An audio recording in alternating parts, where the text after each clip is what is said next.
Allahumma salli ala sayyidina Muhammadin tibbil qulubi wa dawaiha wa afiyati abdani wa shifaya wa nuril absari wa diyaniha wa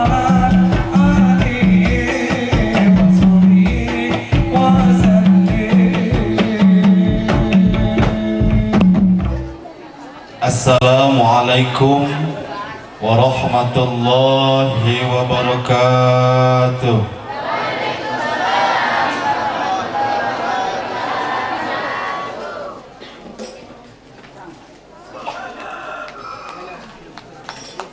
Alhamdulillahilladzi arsala sayyidana Muhammadan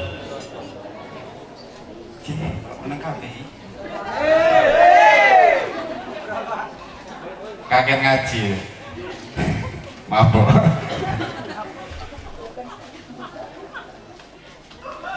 Alhamdulillahilladzi arsala sayyidana Muhammadan sallallahu alaihi wasallam. Lek sampean muni sallallahu alaihi ngongkon selawat meneh ora kok maca selawat ya. Ya Pak Wawan ya. Sallu ala Nabi Muhammad, sallu alaih. Dikongkon-ngongkon meneh nggih. Sing maca selawat ujungnya enggak enek. Nek enggak maca selawat ya enggak ada syafaat. Oke Pak. Moga saran. Kalau kita mendengar Nabi junjungan kita disebutkan namanya, kita punya kewajiban untuk membaca salawat terhadapnya. Oke, monggo sepindah melih. Alhamdulillahilladzi arsala sayyidana Muhammadan sallallahu alaihi wasallam rahmatan lil alamin wa faddala al ulama bi iqamatil hujjajid din wa akramal awliya'a bi zuhuril karamatil khariq hiya min mu'jizati sayyidil mursalin wa khassa man sya'a min atba'i millatihi birruqi ila darajatil arifin. Assalatu wassalamu ala sayyidina wa maulana Muhammadin sallallahu alaihi wasallam wa ala alihi wa ashabihi salikina ala manhajihil qawim salatan wa salaman daimaini mutalazimaini ila yaumiddin, amma ba'du. Faqad qala Allah ta'ala fi kitabihil azim wa huwa asdaqul qailin tabarrukan bidzikril ayah. Bismillahirrahmanirrahim. Laqad kana lakum fi rasulillahi uswatun hasanah liman kana yarjullaha wal yawmal akhir wa dzakarallaha katsiran. Al-ayah wa qala nabiyuna Muhammadun sallallahu alaihi wasallam kunu ulama as-salihin fa illam takunu ulama as-salihin fajalisul ulama'a wasma'u kalaman yadullukum 'alal huda wa yaruddukum 'anir rada. Wa qala al-ulama in kuntum turiduna an takunu ulama as-salihin fasiru kasairihim fi ibtidaihim la fintiahi. Sadaqallahul azim wa sadaqa rasuluhun nabiyul habibul karim wa nahnu ala dhalika minasy syahidin wa syakirin walhamdulillahi rabbil.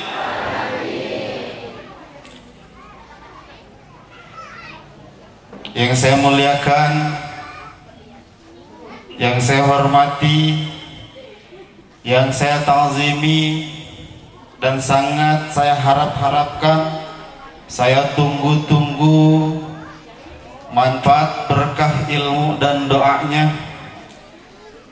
para alimil ulama, para kiai, para tuan haji, tokoh agama, kesepuhan kampung, bil khusus yang hadir pada kesempatan hari ini, Bapak Ustadz Salio, Bapak Ustadz Wawan, dan tak lupa orang tua kita tentunya, untuk masyarakat Dusun Pampangan, Bapak Saniman, Bapak Muhai, dan juga dari dusun-dusun yang lainnya yang tidak dapat saya sebutkan satu persatu, seluruh guru-guru ngaji, para pemangku agama, baik ustadz maupun ustadzah. Yuk kita doakan bareng-bareng, mudah-mudahan beliau semua senantiasa diberi kesehatan umur panjang oleh Allah Subhanahu wa Ta'ala, diberkah limpahkan rizkinya, disoleh-solehahkan keturunannya, subur makmur hasil buminya, dan tentunya mudah-mudahan beliau semua menghadap Allah Subhanahu wa Ta'ala dalam keadaan husnul khatimah. Amin ya Allah ya Rabbal alamin. Bu, saya kemarin dimarahin, Bu. Jadi jamaah pengajian pas mendoakan ustadz setempat yang amin sepi, saya dimarahin. Waktu itu penceramahnya dari Bogor, Kiai Haji Yusuf Hamidi. Kenapa beliau marah? Kenapa beliau menegur kami selaku jamaah? Beliau sampaikan, laulal ulama la soran nasukal bahain. Seandainya tidak ada ustadz di kampung kita, seandainya tidak ada guru ngaji di kampung kita yang mendidik akhlakul karimah, yang mendidik kita untuk bisa beribadah dengan sah, la soran nasukal bahain, maka kita tidak akan jauh beda sama halnya dengan kambing, sama halnya dengan kebo. Kenapa? Karena perbedaan kita ini beda tipis sama hewan ini. Cuma ditakrif aja, kalau manusia al hayawanun natik, cuma itu aja. Natik itu artinya kemampuan berpikir, akal yang sempurna, hati nurani, sehingga kita memang beda dengan makhluk Allah yang lain. Sama-sama bernyawa, sama-sama bernafas, tapi kita ini spesial karena kita ini natik, punya akal pikiran yang sempurna. Makanya kalau tanpa ulama, tanpa guru ngaji, kita ini pikiran kita tidak ada yang mengarahkan. Nah, oleh karenanya sekali lagi yuk kita doakan ini guru-guru kita, Pak. Guru-guru kita, Bu, guru ngaji anak kita, ya. Guru ngaji anak kita siang dia ke kebon, malam ngajar ngaji, padahal capek, betul nggak dibayar coba. Pak Wawan katanya ketua majelis taklim Alihya Ulumuddin seluruh sepokon Pampangan, itu nggak genah apa digaji apa enggak itu. Padahal beliau ini sibuknya luar biasa, saya tahu beliau, ya, belum ngurus ikan, ngurus apa, sop ya di bawah. Tapi nggak dibayar. Tapi beliau saya yakin ikhlas, ikhlas menghadiri pengajian, ikhlas membimbing kita. Makanya saya amanahkan kepada jamaah sekalian yang hadir di sini, tolong jangan disia-siakan hormati, takzimi siapapun yang ngajar anak-anak kita, siapapun yang menjadi tokoh agama di tempat kita, karena merekalah yang mengangkat derajat kita dari bahaim menuju insan kamil, insan yang sempurna, yang kelak jadi penghuni surganya Allah Subhanahu wa ta'ala.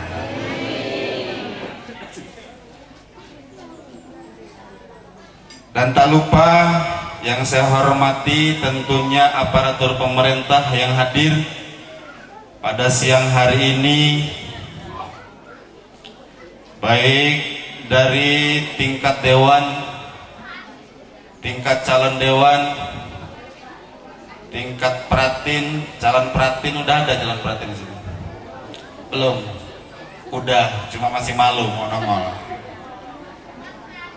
Segenap aparatur pemerintah Kecamatan Sekincau, khususnya Pekon Pampangan, mudah-mudahan senantiasa oleh Allah ditambah-tambah, ditetapkan taufik dan hidayahnya, amin ya rabbal alamin. Bapak-bapak, ibu-ibu, hadirin kaum muslimin as'adakumullah, dan juga rekan-rekan seperjuangan, para adik-adik remaja, anak-anak yang turut hadir pada kesempatan hari ini, dan juga grup hadrah Al-Azhar. Mudah-mudahan sing urung bojo nggih endang oleh bojo. Amin ya, banter tapi nggak mikir.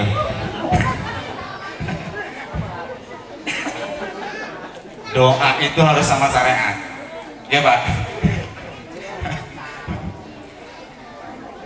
Yang belum istiqomah, mudah-mudahan bisa cepat istiqomah. Alhamdulillah di kampung kita sudah ada sedikit kegiatan yang mengalihkan salat, diantaranya hadrohan. Ya. Cuma udah ada layangan ini, brengsek juga layangan. Aduh. Gue gari kemarau gitu, layangan ini gari kemarau. Masalahnya dia jalur panas. Jalur panas. Nek udannya nggak mabur layangan ini. Mudah-mudahan kita semua yang hadir pada hari ini tentunya dengan niat ikhlas melaksanakan Maulid Nabi Muhammad sallallahu alaihi wasallam. Kita diberi hati yang ikhlas, hati yang ridho, niat yang baik untuk ngaji meskipun kita sudah bukan di bulan Maulid. Oke. Saya mau tanya, boleh nggak kita maulidan di bulan Maulid? Boleh nggak? Bu, ini kan bukan Rabiul Awal, sedangkan Maulid Nabi itu 12 Rabiul Awal. Sekarang sudah 21 atau 22 Rabiul Tsani. Kita maulidan, oleh nggak menuhi? Oleh nggak Pak? Boleh nggak Bu? Cari siapa? Cariku.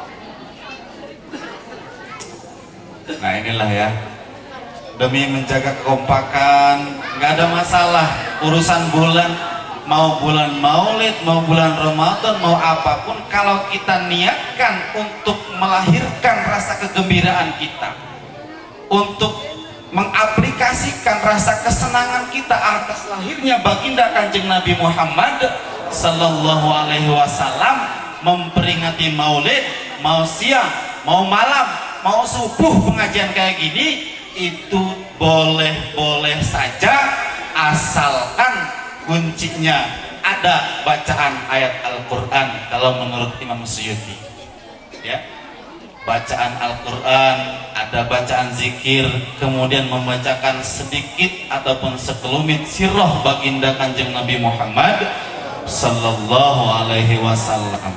Oke. Nah, kemudian ada sedekah, ya, ada sedekah, dan di sini alhamdulillah semua sudah lengkap. Artinya waktu boleh bergeser, tapi rasa cinta kita, rasa mahabbah kita kepada baginda Kanjeng Nabi jangan sedikit pun berkurang. Siap Bu? Cinta sama Nabi? Seneng nggak kita punya Nabi Muhammad? Seneng nggak? Seneng nggak? Ayo sholawat. Ya Rabbi bil Mustafa balligh maqasidana waghfir lana ma madha ya wasi'al karami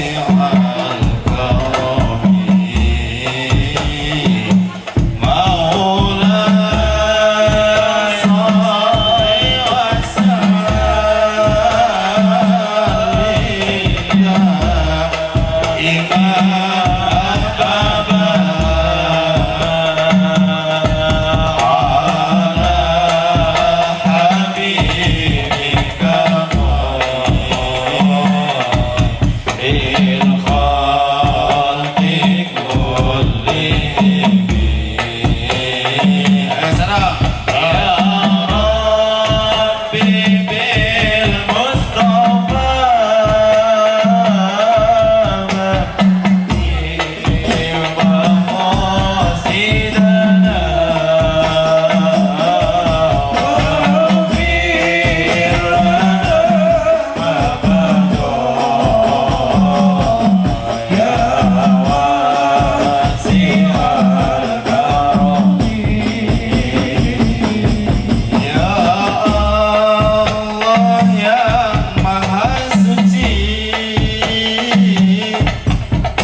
Allahumma salli ala Muhammad. Sallu alaihi.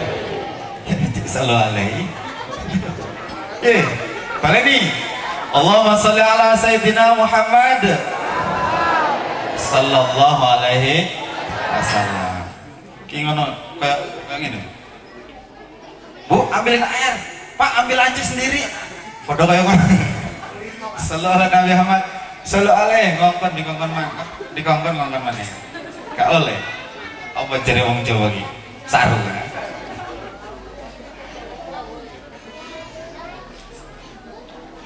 Masyaallah hadirin as'adakumullah. Ya alhamdulillah kita sedaya diparingi sehat nggih. Panjang umur, nikmat sempat, berkah nikmatipun Gusti Allah, kita sedaya saged silaturahmi. Saya bisa kembali berkumpul dengan teman-teman ngaji pasukan Alif Bata. Pasukan Alif Bata, mudah-mudahan pertemuan ini bukan pertemuan yang terakhir, dan pertemuan kita pada hari ini mudah-mudahan secara kasat mata kita berkumpul di Masjid Al-Manar, namun ini adalah bukti bahwa kita nanti akan dikumpulkan bersama di surganya Allah Subhanahu wa taala. Amin ya Allah ya rabbal alamin. Curahan rahmat ta'zim dan juga salam kehormatan yang setinggi-tingginya kita sanjung agungkan kehadiran baginda Kanjeng Nabi Muhammad sallallahu alaihi wasallam, kepada seluruh keluarganya, para sahabatnya, tabi'in atba tabi'atnya, dan tentunya kepada kita semua yang mengaku sebagai umatnya. Semoga kelak kita semua mendapatkan syafaatnya dari beliau. Amin ya Allah ya rabbal alamin. Bapak Ibu hadirin jamaah pengajian Maulid Nabi Muhammad sallallahu alaihi wasallam yang saya muliakan. Sebelumnya saya mau nanya nih sama bapak-bapak sama ibu-ibu. Kita ini kan sudah dari dulu Pak Wawan, Pak Saniman, kita ini sudah dari dulu yang namanya Maulid Nabi, yang namanya Isra Mi'raj. Dari kita, bapak kita, kakek kita, sudah dari sononya kita sini memang semarak semangat memperingati Maulid Kanjeng Nabi Muhammad sallallahu alaihi wasallam. Nah, perayaan seperti ini, kegiatan seperti ini, kalau saya tanya, siapa yang memerintahkannya? Sapa sing ngongkon awak dhewe niki maulidan, Pak? Yang nyuruh kita maulidan itu siapa? Pak Wawan. Bu, jawab Bu ya. Yang nyuruh kita maulidan itu siapa Bu? Pak Wawan. Mantap. Bapak-bapak PHBI Isra Mi'raj ya Maulid, sapa sing ngongkon awake dhewe? Hah? Pak Wawan.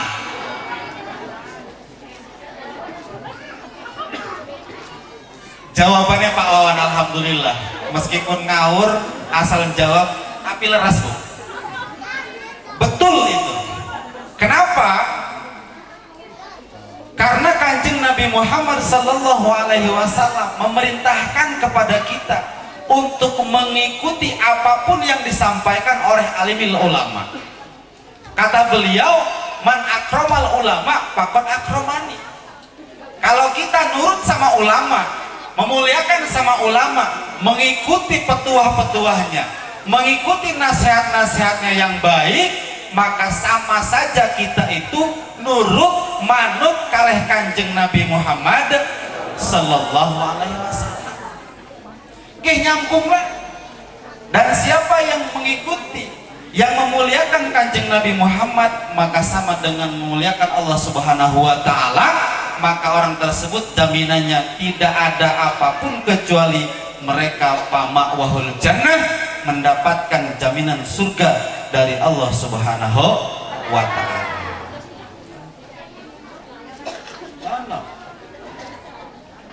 Jadi Bapak Ibu hadirin rahimakumullah, sekarang ini Bapak Ibu kita maulidan itu adalah sebagai cerminan diri kita, bahwa Allah Subhanahu wa taala menerangkan dalam Al-Qur'an, laqad kana lakum fi rasulillahi uswatun hasanah.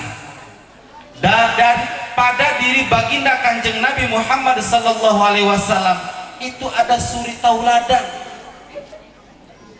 Beliau sebagai qudwatuna, sebagai imamuna, orang yang memang kita ikuti, baik ucapannya, baik perbuatannya, ataupun akhlakul karimah dan yang lainnya, maka pada hari ini kita sama-sama bercermin kepada baginda Kanjeng Nabi.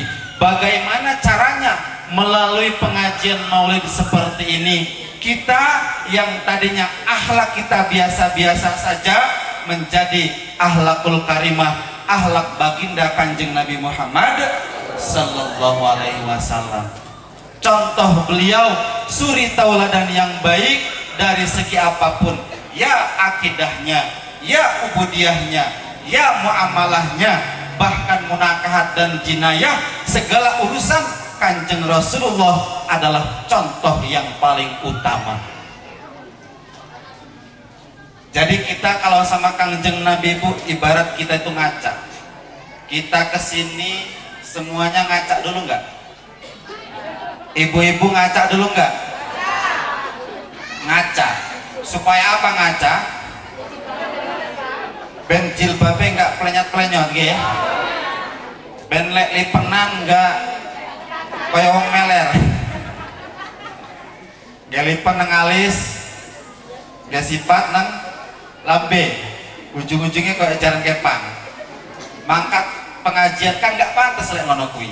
Tapi berkah kita bercermin, maka kita bisa menilai sudah layakkah saya di hadapan orang-orang, sudah layakkah saya berangkat pengajian, sudah layakkah saya dinilai baik oleh orang-orang. Nah, Rasul pun begitu untuk kita semua, diibaratkan cermin. Kalau memang selama ini kita ibadahnya kurang baik, contoh Rasulullah.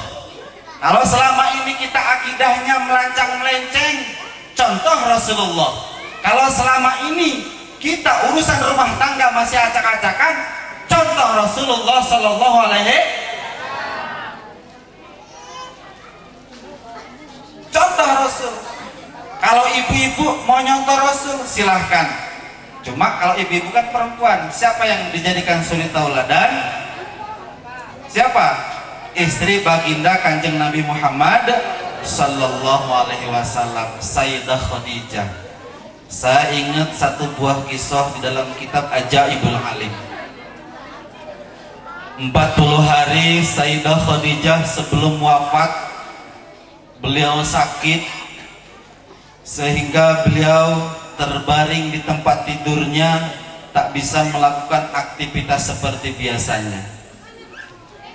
Kemudian beliau memanggil putri tercintanya Sayyidah Fatimah.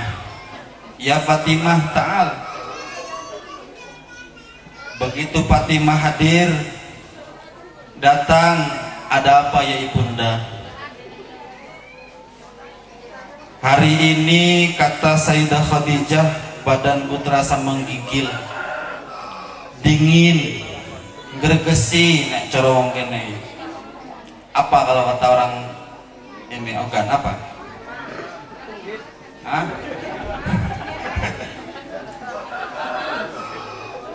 Sakit, beliau sedang sakit. Bapak Ibu hadirin rahimakumullah, minta kepada Sayyidah Fatimah, wahai Fatimah, tolong pintakan aku satu selendang baginda Rasul, yang selendang itu pernah dibawa Rasul menerima wahyu pertama di Gua Hira. Kata Sayyidah Fatimah, ibunda, itu kan selendangnya udah jelek, udah banyak tembelannya, udah kumuh, kusut. Lalu apa jawab beliau? Kata Sayyidah Khadijah, tidak apa-apa, karena selama ini saya belum pernah meminta apapun kepada baginda Kanjeng Nabi Muhammad sallallahu alaihi wasallam, dan sampai detik ini pun, detik terakhir ini pun, saya tidak berani meminta sekalipun hanya sebatas selimut dari selendang yang kumuh.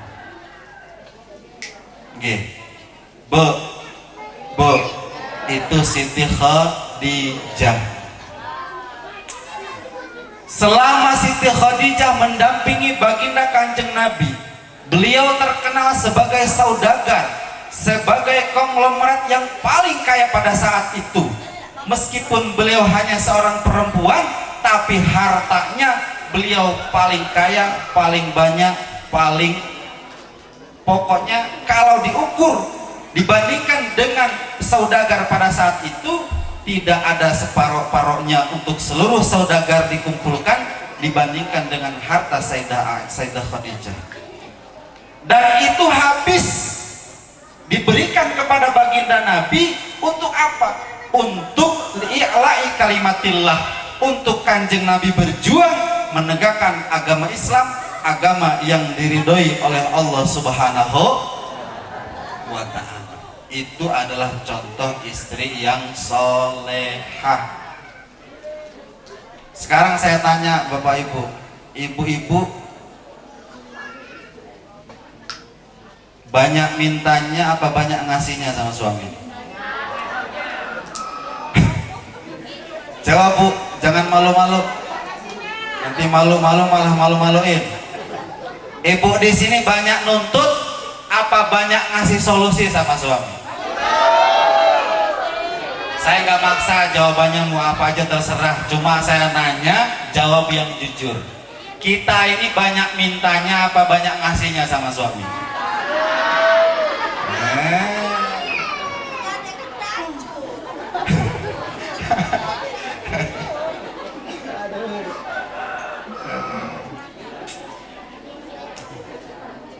Ya inilah kita seperti ini ya. Bapak hadirin as'adakumullah.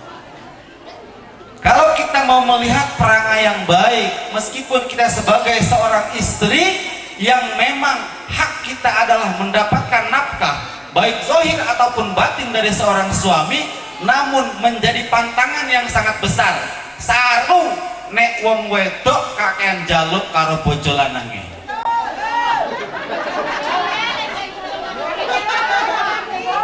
Urusan nang pawon nang dapur nggak enek terase wis bene. Urusan awak dewe mampu ketek wis bene. Ya Bu, urusan nggak wedaan wis bene cek akeh anu apa? Kayak tepung tangge apa? Ya. Urusan nggak body nggak apa-apa wis bene. Yang penting sampean pantang ojo njaluk karo bojone. Pakai autan. Ibu, biar kelihatan glowing pakai autan nggak apa-apa. Giliran suaminya, kok pahit ini?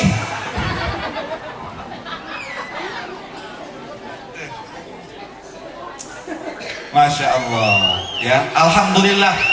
Saya berani berkata begini karena sampai saat ini istri saya tidak pernah minta apapun sama saya kecuali minta kelon.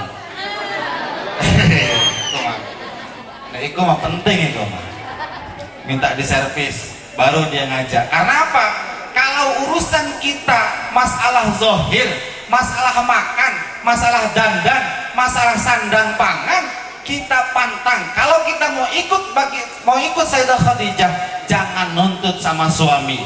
Tapi kalau urusan nafkah batin sebagai istri yang soleh, ojo kok kudu dijaluk, awak dewe pokok bojo lanange balik, langsung nang kamar mandi, bersih-bersih, dandan, langsung melumbah nang kamar. Gak usah. Akur Pak, akur. Akur Pak. Loh.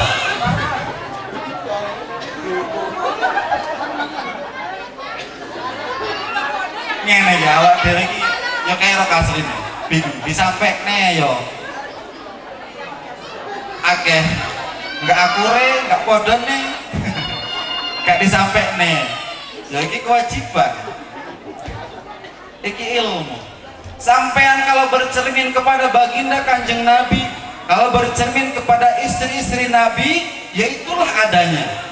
Maka mulai saat ini monggo yang mau ngamalkan, yang mau ikut bareng-bareng sama Siti Khadijah di surganya Allah Subhanahu wa taala, tahan ada apapun kebutuhan kita, biarkan nanti suami mengerti sendiri. Yang penting suaminya, istrinya mangkat ngaji. Kuncinya itu. Lah gak ngaji, ya wis ngono kuwi. Intinya mau ngaji. Karena kewajiban ngaji Bapak Ibu hadirin rahimakumullah, seluruh manusia itu semua punya kewajiban menuntut ilmu mulai dari lahir sampai dia meninggal, bahkan hatta sampai masuk ke liang lahat pun beliau yang namanya manusia memang masih punya kewajiban belajar. Utlubul ilma minal mahdi ilal lahdi. Carilah ilmu dari ayunan, dari buayan orang tua sampai kita dimasukkan ke dalam liang lahat. Kau ono atas juga nggak milih-milih. Orang kaya ngaji, orang miskin ngaji, orang jelek ngaji, orang ganteng ngaji, pejabat ngaji, masyarakat ngaji, ibu-ibu, orang pedagang ngaji, semua punya kewajiban mengaji, semua punya kewajiban menuntut ilmu. Ya.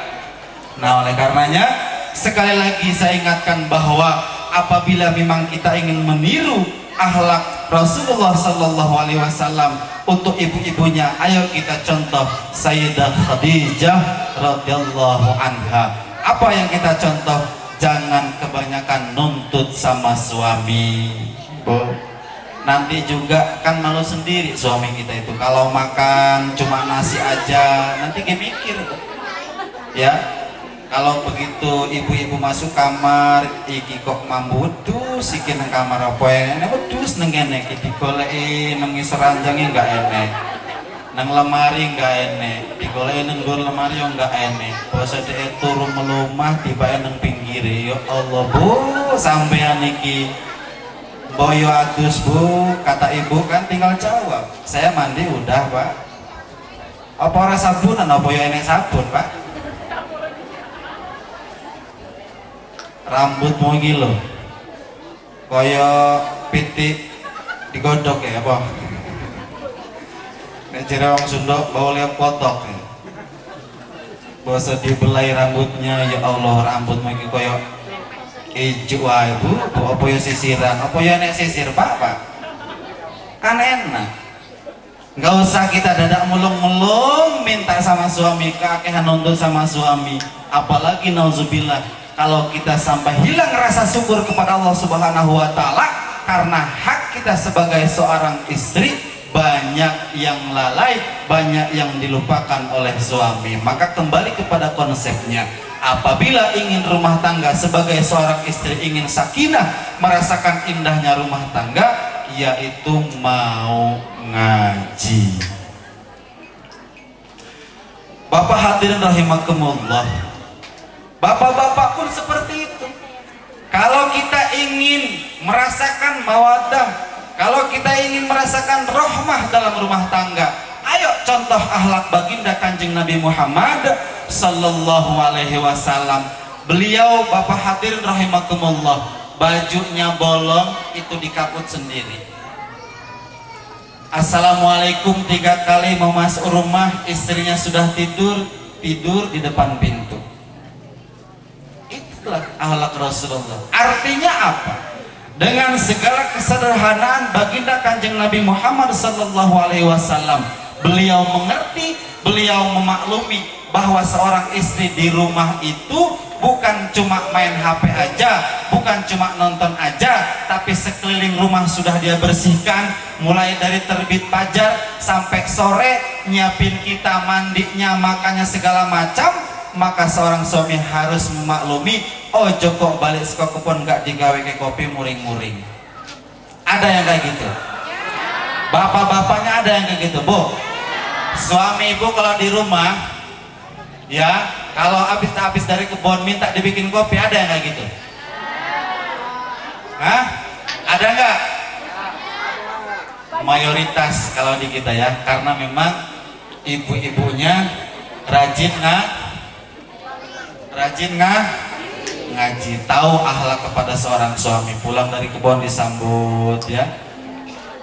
Nah, akhlak Rasul, jangankan terhadap orang yang di rumahnya, baginda Rasulullah Sallallahu Alaihi Wasallam, sekalipun terhadap musuhnya, beliau tetap menanamkan akhlakul karimah. Beliau tetap baik, beliau tetap sopan, karena di dalam satu sirah diterangkan ketika beliau berangkat ke masjid setiap subuh, ada seorang tua yang tiap subuh nyegat Kangjeng Nabi. Orang itu kafir, orang itu kalau subuh nunggu Nabi lewat diludahi.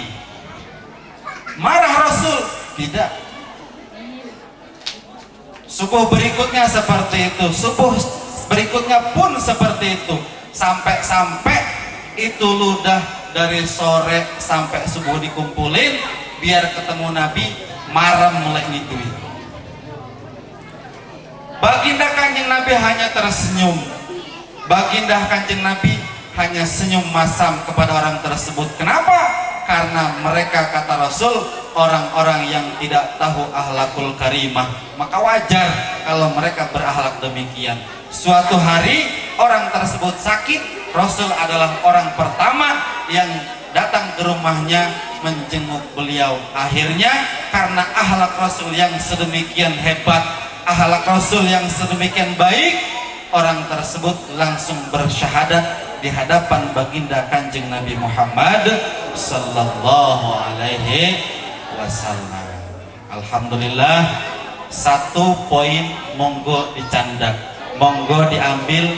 Kita sama-sama yuk bareng-bareng ikut bercermin kepada baginda Kanjeng Nabi Muhammad sallallahu alaihi wasallam agar kita semua kelak di yaumil kiamah tidak menjadi umat yang mempermalukan Kanjeng Rasulullah sallallahu alaihi wasallam. Udah lebih dari seperempat jam. Alhamdulillah, artinya memang saya nggak niat mau lama-lama, Bu. Karena lama dengan sebentar ngaji sama aja. Kenapa samanya? Amplopnya udah dibungkus dari kemarin.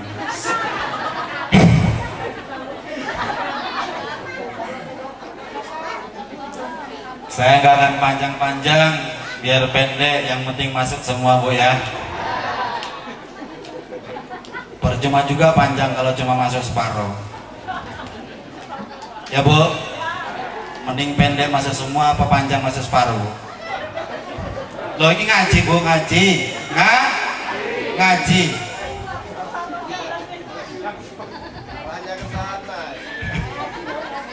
Ngaji om mikirin yang dindi Bu sampai ini.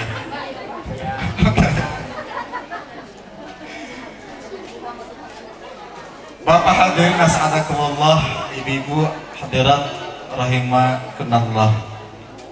Alhamdulillah.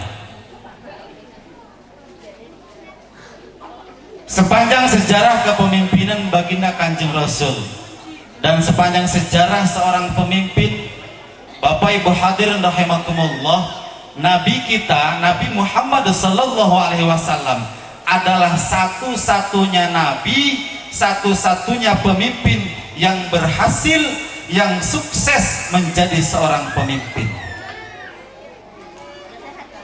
Banyak pemimpin yang tidak sukses, bukan satu dua, tapi sudah ratusan bahkan mungkin jutaan. Tapi baginda Kanjeng Nabi di zaman yang serba sulit, beliau mampu mengemban amanah Allah Subhanahu wa taala menjadi seorang pemimpin. Apa dasarnya? Apa landasannya? Landasannya cuma 4, Bu. Landasannya cuma 4. Apa? Yang pertama, beliau adalah mendapatkan gelar Al-Amin dengan sifat As-Siddiq, yaitu apa, Bu? Jujur. Dan kita perlu tahu bahwa kita semua yang hadir di sini, ibu-ibunya, bapak-bapaknya, adik-adik remaja, semua adalah pemimpin. Kullukum ra'in wa kullukum mas'ulun an ra'iyati. Kita semua ini pemimpin yang nanti kita akan diminta pertanggungjawaban oleh Allah Subhanahu wa taala. Tanganmu kau gunakan untuk apa? Lidahmu apa yang kau ucapkan? Matamu apa yang kau lihat? Hatimu apa yang kau i'tiqadkan? Itu semua akan dimintakan pertanggungjawaban oleh Allah Subhanahu wa taala kelak di yaumil qiyamah. Dan Rasulullah sallallahu alaihi wasallam kembali lagi adalah satu buah cermin ketika beliau memimpin beliau adalah orang yang jujur, dan jujur adalah pondasi satu kesuksesan bagi siapapun pelaku jujur tersebut. Kalau tidak jujur, itu sudah pasti bakalan hancur. Ya Bu, kita sama suami Bu, kalau nggak sama ibu sama suaminya Bu, kalau udah nggak saling jujur, coba ketemu sama suami, ngelihat mukanya kayak ngelihat pantatnya. Ya Bu. Iya, setiap hari kita berhadapan dengan topeng. Misi menjalankan rumah tangga sakinah mawadah warahmah. Selingkuh kita dengan suami kita, selingkuh kita dengan istri kita. Yang suaminya wis anak dewe sekolah wae, kata istrinya, "Papa, Mbok Yosito tadi kiai." Yang lihat ngomong mangap-mangap setengah jam oleh 1 juta ngono.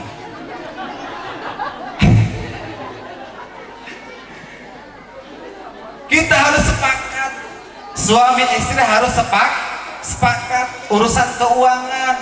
Bu, uang jajan yang kemarin masih ada. Pak 100.000 sekarang, Pak mau beli apa? Kuota aja gak cukup. Padahal masih ada. Artinya kita nggak jujur. Mungkin hari itu selamat kita dari hancurnya rumah tangga. Mungkin hari itu masih biasa-biasa aja. Tapi ketika suami tahu kalau kita tidak jujur, maka jangan salahkan kalau suami kita nggak betah di rumah, mancing,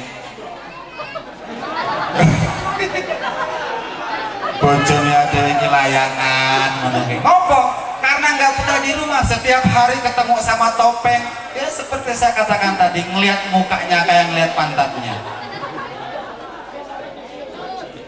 Ibu-ibu juga lebih senang ngelihat HP daripada ngelihat bapaknya. Kenapa? Karena bapak-bapaknya banyak yang sudah tidak jujur. Pak, hari ini dapat berapa? Bu, sepi Bu. Gudang lagi sepi, ngojek juga sepi, harga turun nih ada 10.000. Padahal buat mancing 50.000. Buat beli rokoknya 25.000, bensin 12.000. Ngono wi gak jujur. Ya? Ada nggak suami ibu yang kayak gitu, ada nggak? Kalau ibu-ibu butuh belanja dapur nggak dikasih duit tapi mancing tiap hari jalan terus, ada yang kayak gitu? Saya setahun setengah di sini tahu semua orang sini. Ayo Ustaz urun, apa mancing? Saya bilang kalau gratis saya mau, kalau nggak gratis buat apa? Ya dipikir deh Bu, ikan dibeli dimasukin kolam dipancingin. Ayo mikir. Enek wong seneng mancingin nih.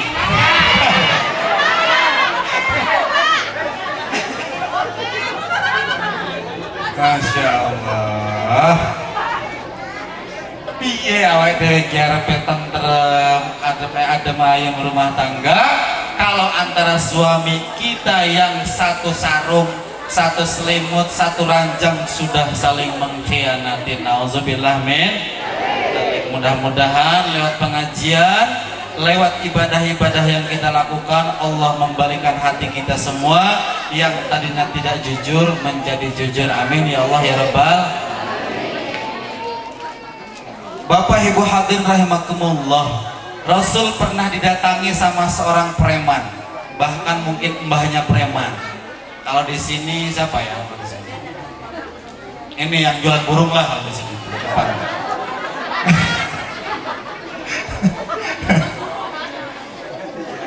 Itu preman Bu, tahu sendiri preman.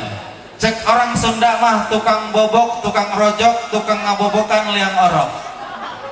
Mainnya mah teu mikir saha eta jalmana urang mana, asal gelis resep hajar. Preman. Nggak punya duit, dia mah nggak nyari duit. Nyarinya orang yang punya duit, itu preman. Datang ke hadapan baginda Kanjeng Rasulullah sallallahu alaihi wasallam, beliau meminta untuk dipimpin bersyahadat masuk ke dalam agama Islam. Dipimpin oleh Kanjeng Nabi langsung, beliau masuk Islam. Tapi setelah masuk Islam, beliau bertanya kepada Kanjeng Rasul, "Ya Rasul." "Iya Mas, ada apa?" "Saya ini kan sudah masuk Islam." "Iya, tapi saya ini masih suka mabuk. Minum-minuman itu masih terasa di bibir saya, enak di pikiran. Terus saya juga masih senang sama perempuan-perempuan yang masih cantik. Kalau yang nggak cantik makaruan saya juga nggak senang Rasul. Ngerampok memang sudah jadi rutinitas saya. Ngelonte memang banyak bener langganan saya. Itu gimana ya Rasul? Dan saya berat melepaskan itu semua." Kata Rasul, "Begini aja Mas." Kebetulan memang dari Kalang Semarang, premannya Jawa waktu itu ya. "Gini aja Mas, kalau memang sampean masih suka yang namanya berbuat dosa, masih seneng mabok, masih seneng zina, masih seneng judi, masih seneng nyolong, masih seneng rampok, itu urusan sampean sama Allah Subhanahu wa Ta'ala. Yang penting kuncinya satu, saya minta sampean mulai detik ini jadilah orang yang jujur." Kata Rasul, "Hal tu'akhiduni ala tarkil kadhib." Mau nggak kamu mulai saat ini jangan pernah bohong lagi, harus jujur. Senyum Bu, premannya senyum Bu, senyum. Yaudah kalau gitu pamitan. Di jalan gerembang preman ini. Rasul, saya kira mau ngomong apa aja, ternyata cuma suruh gak bohong, ternyata cuma suruh jujur. Kata Rasul, "Ma ashalabi manabiul karim." Ini hal yang mudah yang disampaikan Rasul. Saya cuma disuruh nggak bohong, kata preman itu. Dia pikir jadi orang jujur itu nggak susah. Susah nggak Pak? Susah nggak jadi orang jujur itu? Bu?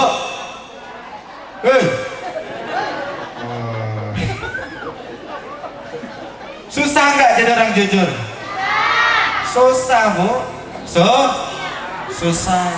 Tapi preman ini akhirnya 1 minggu berganti bulan, akhirnya dia ketemu sama cewek cantik. Waduh, begitu lagi ngopi di warung kopi, ketemu sama perempuan lewat. Masya Allah, itu perempuan kok kayaknya nganggur amat.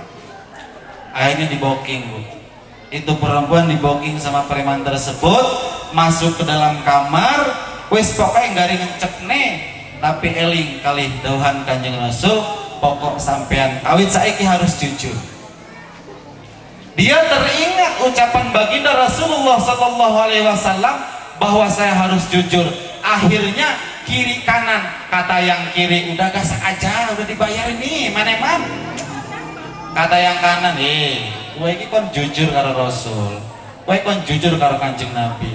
Sok ben kowe ketemu Kanjeng Nabi ditakon, lek kowe ditakon engko jawab aku ngumbat wong sitok, engko kowe ditakjir. Karena kamu sudah masuk Islam." Kata yang kiri, "Alah itu mode biasa, embat aja embat, barang bagus ini." Perang antara iblis dan malaikat di dalam pikiran orang tersebut, di dalam pikiran preman tersebut. Akhirnya apa? Yang menang malaikat. Akhirnya beliau tidak jadi melakukan perbuatan zina karena beliau amanah kepada perintah Kanjeng Nabi untuk menjadi orang yang jujur. Ada kesempatan mabok-mabokan, beliau pun berpikir seperti itu. Nanti kalau saya ketemu Rasul, saya ditanya, "Kamu masih mabok?" Mau jawab gimana saya? Saya ngomong iya, nanti saya ditakzir.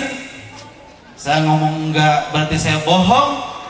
Dari keberkahan jujur itulah seorang preman tersebut masuk ke dalam golongan orang-orang yang taubatan nasuha, taubatnya yang diterima oleh Allah Subhanahu wa Ta'ala, sehingga beliau memang termasuk orang yang bersama-sama dengan Nabi Muhammad Sallallahu Alaihi Wasallam di surganya Allah Subhanahu wa Ta'ala. Berkah jujur. Siap kita jujur Pak? Siap jujur Bu? Siap jujur? Apalagi kalau kita mau jadi pemimpin, mau jadi aparat ya, kita aparat itu harus jujur. Pemimpin itu kuncinya jujur ya. Jangan beda-beda tipis sama pil KB Ya, pilkada itu kalau lupa jadi, kalau pilkada kalau jadi lupa. Ya, janji manis. Di sini dengar-dengar ibu sama Bu Santi ya mau jadi dewan. Mana Bu Santi? Oh, nggak kelihatan. Bu Santi mau nyalon dewan, alhamdulillah. Artinya dari Pangpangan ada yang berani untuk bisa memimpin warga masyarakat Pampangan, khususnya umumnya untuk Kecamatan Sekincau. Ya, mudah-mudahan niatnya tercapai. Tapi harus jujur, Bu. Harus jujur. Ojo kok sampean niki janji-janji kayak kan janji karo masyarakat. Oh, nanti kalau saya jadi ini gini-gini, sudahlah. Ya, harus jujur ya. Jangan kayak pilkada. Kalau pilkada lupa jadi, kalau pilkada jadi lupa. Beda tipis ya. Nah, Bapak Ibu hadirin rahimakumullah, jadi itulah ya kunci sukses kita untuk menjadi pemimpin, baik memimpin tubuh kita. Kemana kita arahkan tangan kita? Apa yang harus kita pegang? Apakah Al-Quran? Apakah jejer pancing? Apakah HP terus main slot? Nah, kita harus jujur bahwa kita diberi anggota tubuh oleh Allah Subhanahu wa Ta'ala yang harus disyukuri, dan syukur itu adalah menempatkan apapun nikmat Allah kepada yang Allah perintahkan. Mata kita lihatkan kepada yang baik, telinga kita dengarkan kepada yang baik, tangan kita gunakan untuk memegang yang baik, kaki kita langkahkan menuju ke tempat yang baik, hati kita pun harus ikhlas, sabar, tawadu, qanaah, menerima apapun yang Allah berikan kepada kita. Siap Bu qanaah? Siap. Qanaah itu nerimo, Bu. Enggak kakean tuntutan karo bojone karo pangerane. Ya, bapak juga qanaah, enggak kakean nuntut sama suami sama istri. Masak kurang enak, gremeng. Ya, akhirnya beli lontong di luar. Beli lontong di luar ketemu sama janda bohai. Mulai. Nah, ya harus jujur. Nah, inilah satu poin yang kita dapatkan, yang saya amanahkan kepada kita semua pada hari ini. Ayo kita bersama-sama jadi orang yang jujur, agar kita bisa mempertanggungjawabkan apapun yang nanti Allah tuntut kepada kita semua. Amin. Ya Rabbal, ya Rabbal. Bapak Ibu hadirin rahimakumullah, kita semua harus menjadi umat Nabi yang membanggakan beliau. Karena ketika saya membaca satu kitab Tanwirul Qulub, di situ ada kisah padang mahsyar, bahwa ketika Allah Subhanahu wa Ta'ala mendakwah baginda Kanjeng Nabi sebagai pertanggungjawaban sebagai Nabi akhirul zaman, beliau dituntut oleh Allah Subhanahu wa Ta'ala karena ketika ditimbang amal perbuatan seluruh umat Nabi Muhammad sallallahu alaihi wasallam pada saat itu 30% umat berada di timbangan yang baik, 70% itu berada dalam timbangan yang jelek.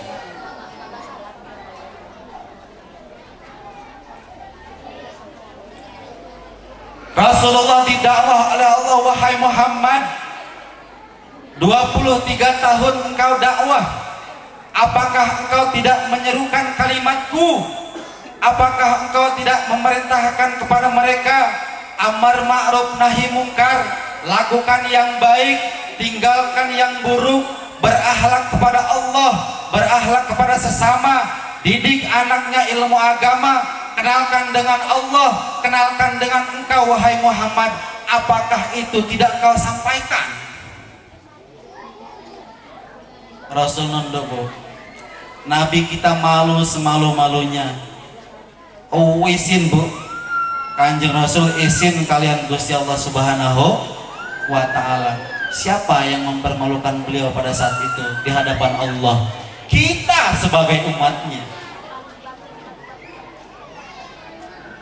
Akhirnya beliau pun menjawab pertanyaan dari Allah Subhanahu wa Ta'ala, ya Allah, biarkan tutup kepala saya ini menjadi saksi.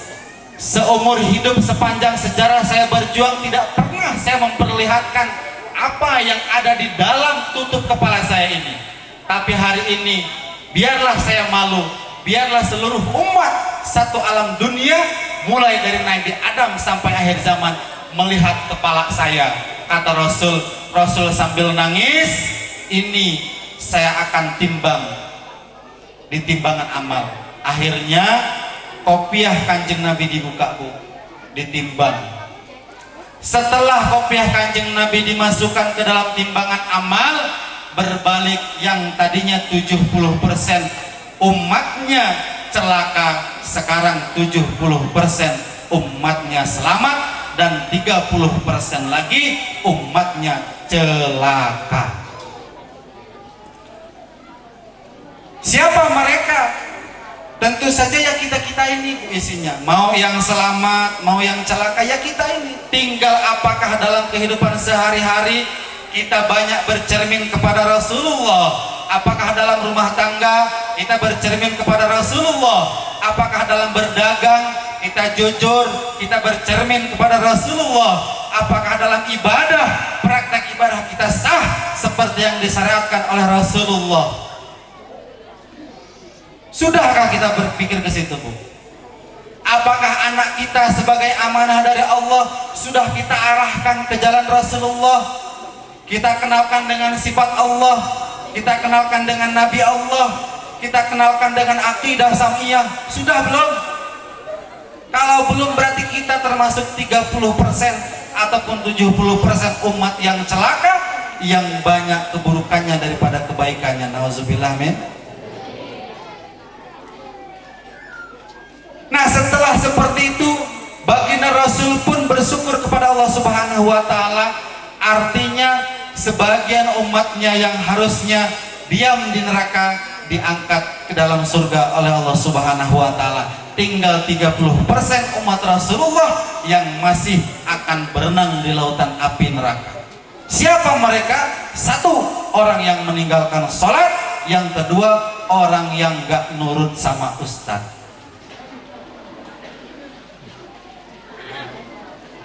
Yuk. Siap salat, Bu? Salat? Hah? Susah salat, senang salat, ya, banyak duit salat, banyak kopinya salat, subur mahmur salat, ya, banyak anaknya salat, banyak utangnya bayar.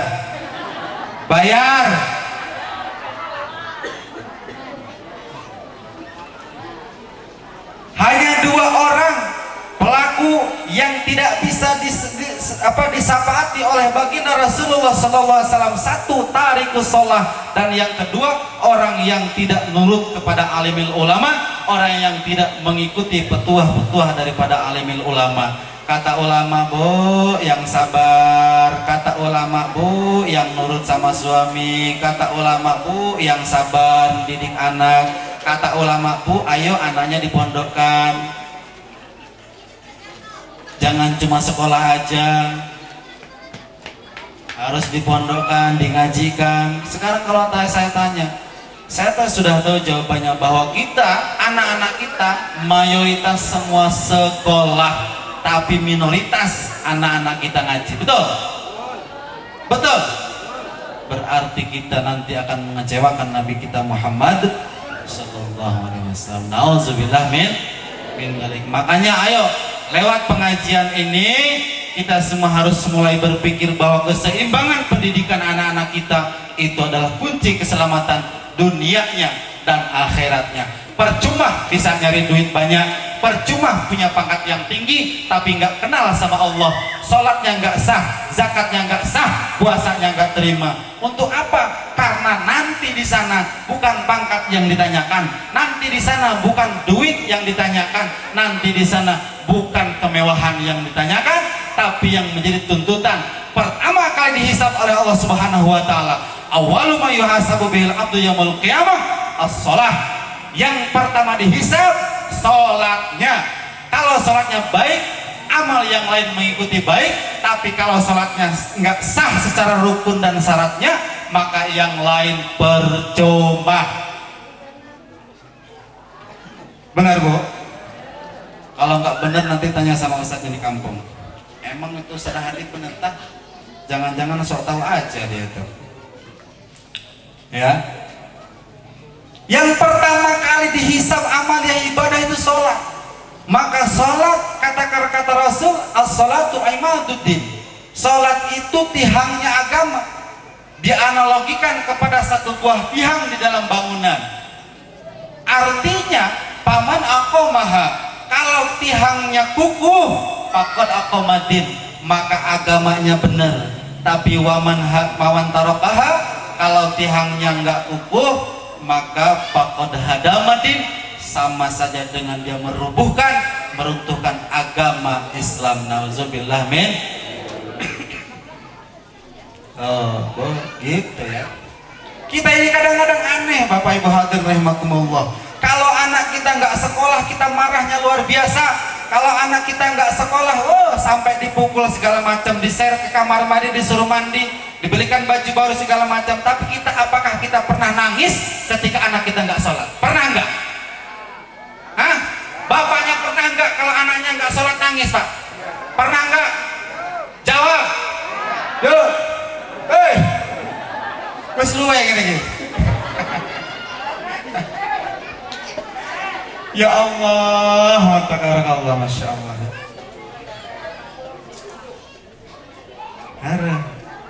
Demi anak sekolah kita belikan motor, kita belikan handphone, biar anaknya mau sekolah. Ya. Tapi anak kita nggak pernah disuruh sholat. Ada yang nyuruh sholat nggak dikasih ilmunya. Ada. Nyerahkan sama ustadznya. Ketemu ustadznya sewot, ya Ustadz, ini anak saya tolong dididik ilmu agama, datang kosong pulang kosong, ya kata ustadz, aduh kosong. Masya Allah. Yang pertama kali dihisab adalah sholat, dan sholat adalah tihangnya agama. Kita pasti paham, kita pasti ngecun, wes roh pokoknya. Nek awak dewe gawe omah Bu, menowo andaikan kalau rumah itu nggak ada tiangnya, apa yang mau jadi rumah itu? Ya, dipasang genteng ya gentengnya jatuh, dipasang tembok ya temboknya runtuh, ya kan? Nah, yo siap Bu, siap sholat Bu, siap sholat, siap sholat, tahu rukun sholat?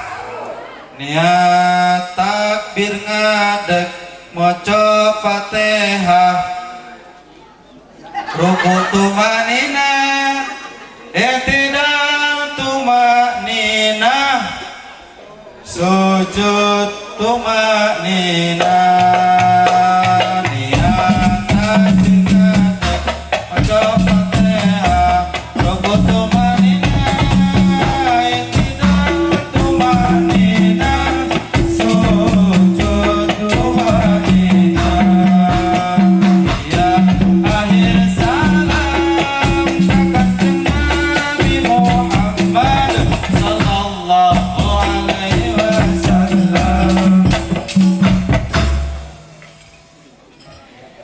sholat, rukun sholat gak ngerti yang pinggir sampai ini.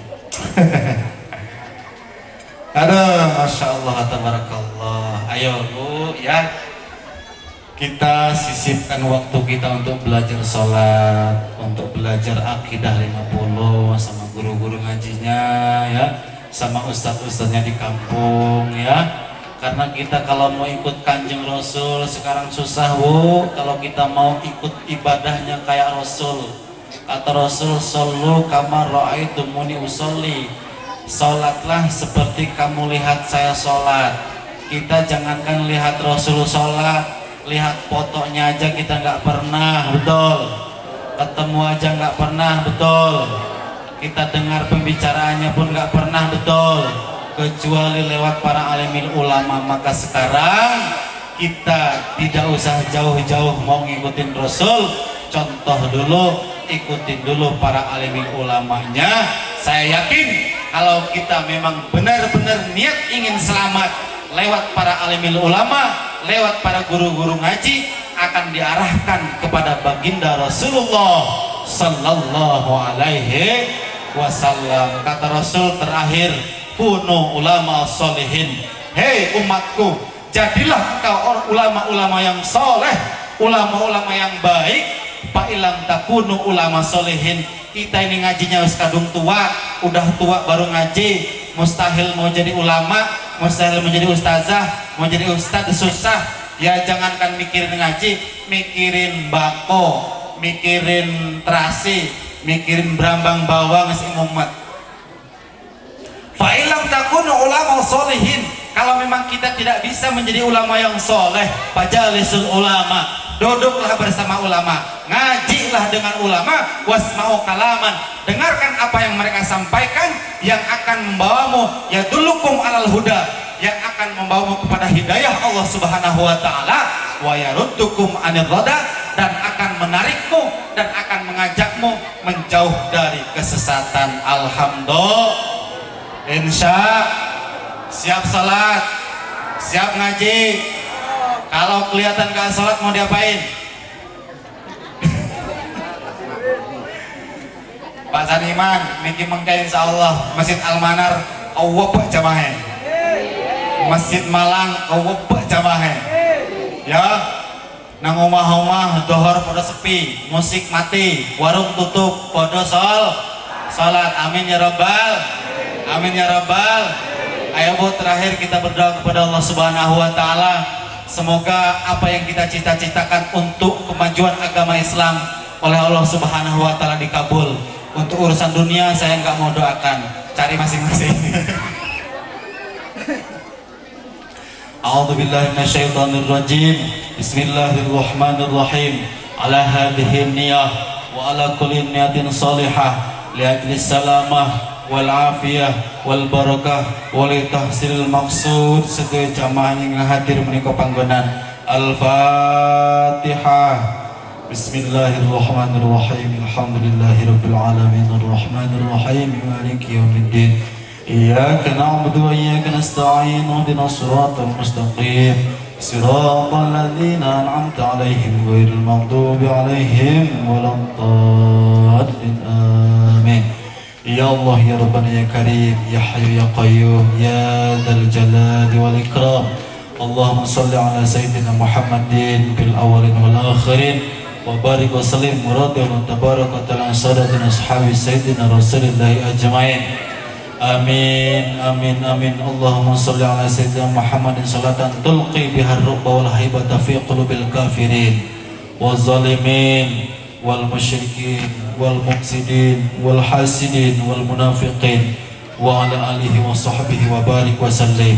Allahumma salli ala sayyidina Muhammadin salatan, Allahumma salli ala sayyidina Muhammadin salatan tuballighuna biha hajja baitikal haram Makkatul Mukarramah. Allahumma salli ala sayyidina Muhammadin salatan tuballighuna biha hajja baitikal haram wa ziyarata qabri nabiyika alaihi wassalatu wassalam fi lutin wa afiyatin wa salamatin wa bulughil maram wa ala alihi wa sahbihi wa barik wa sallim. Allahumma ighfir lana ya Allah dunubana wa liwalidayna warhamhuma kama rabbayana shighara. Allahumma ighfir lana dunubana wa liwalidayna warhamhuma kama rabbayana shighara wa limashayikhina wa liajdadina wa lijaddatina wa lizawjatina wa liauladina wa liikhwanina almuslimina wal muslimat wal mu'minina wal mu'minat al-ahya'i minhum wal amwat. Allahumma ya Allah ya Sami'u ya Basir ya Hayyu ya Qayyum ya Arhamar Rahimin ya Arhamar Rahimin ya Arhamar Rahimin. Allahumma sabbitna al-istiqamah wa'idna ya Allah min mujibatin nadamah min yaumina hadha ila yaumil qiyamah. Sabbitna ya Allah ala dinil imani wal islam. Sabbitna ya Allah ala dinil islami wal iman. Ya Allah ya wasi'al maghfirah. Ya Allah ya tawwab ya rahim. Rabbana taqabbal minna innaka antas sami'ud du'a. Rabbana hab lana minas solihin was solihat. Rabbana hab lana min ladunka dzurriyyatan thayyibah. Ya Allah, barakati hadhil walimah, iqdi hajatina ya Allah min hawaijid dunya wal akhirah bila ta'abin wala masyaqqatin wala dhairin bijahi nabiyina Muhammadin sallallahu alaihi wasallam wa bi karamati Syekh Abdul Qadir Al-Jilani wa bi barakati ma qara'na wa bi barakati man hadainahum anifan ya Allah ya qadil hajat ya qadil hajat ya qadil hajat. Rabbana atina fid dunya hasanah wa fil akhirati hasanah wa qina adzabannar.